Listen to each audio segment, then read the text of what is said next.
बिस्मिल्लाहिर्रहमानिर्रहीम।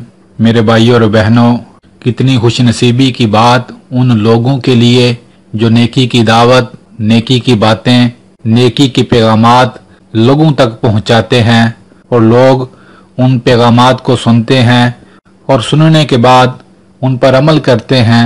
बेशक नेकी की दावत पहुंचाने वाले को भी इस नेकी में से जरूर अजर अल्लाह ताला अता करते हैं। पर मेरे भाइयों और बहनों, कितने बेवकूफ और कितने नादान वो लोग जो लोगों को बुराई की तरफ बुलाते हैं, लोगों तक बुराई पहुंचाते हैं और गुनाह को फैलाते हैं। इस बात को समझना आज के दौर में तो बड़ा ही आसान है। वो कैसे? अक्सर लोग मेरे भाइयों और बहनों इंटरनेट के ऊपर एक दूसरे को गाने शेयर करेंगे, एक दूसरे को गलत वीडियो शेयर करेंगे, बुराई की बातें एक दूसरे को फैलाएंगे, एक दूसरे को किसी भी तरह का कोई गुनाह हो वो एक दूसरे को सेंड करेंगे, शेयर करेंगे। इस गुनाह से हत्तल मकान बचना चाहिए। मेरे भाइयों और बहनों, ये मुहावरा तो आपने सुना ही होगा कि अगर किसी तक अच्छाई नहीं पहुंचा सकते तो उस तक बुराई ना पहुंचाई जाए।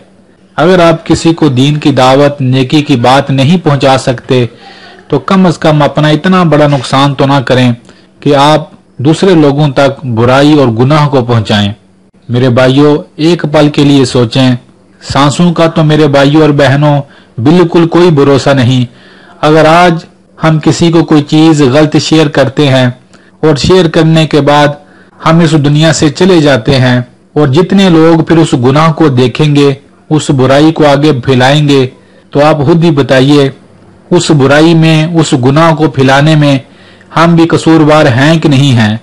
और फिर हम दुनिया से चले जाएंगे। कब्र के अंदर जाने के बाद जितने लोग उस गुनाह को देखते रहेंगे, उस गुनाह को मजीद फैलाते रहेंगे और कब्र के अंदर उस गुनाह का अजाब हमें भुगतना पड़ेगा। और दुनिया में भी गलत बातों को शेयर करना, बुराई की बातों को शेयर करना, बुराई को फैलाने का वबाल और परेशानियां इंसान को घेर लेती हैं। तो मेरे भाइयों और बहनों, आपसे हाथ जोड़ के गुजारिश है, किसी भी गुनाह को शेयर करने से पहले इतना सोच लें कि मेरे शेयर करने के बाद कितने लोग इस बुराई को करेंगे। दुनिया में भी, कब्र में भी और आखिरत में भी मुझे उसका अजाब भी होगा और इसका वबाल मुझे आ पकड़ेगा। अगर कोई चीज आपके पास ऐसी आती है तो उसे फौरन डिलीट कर दें, आगे शेयर ना करें। अल्लाह से दुआ है अल्लाह हमें नेकी फैलाने वाला बनाए, ना कि बुराई फैलाने वाला। आमीन। मेरे भाइयों और बहनों, इस वीडियो को जरूर शेयर कीजिएगा। बेशक दीन की बात दूसरे मुसलमानों तक पहुंचाना बहुत बड़ा नेकी का काम है। जज़ाकल्लाह।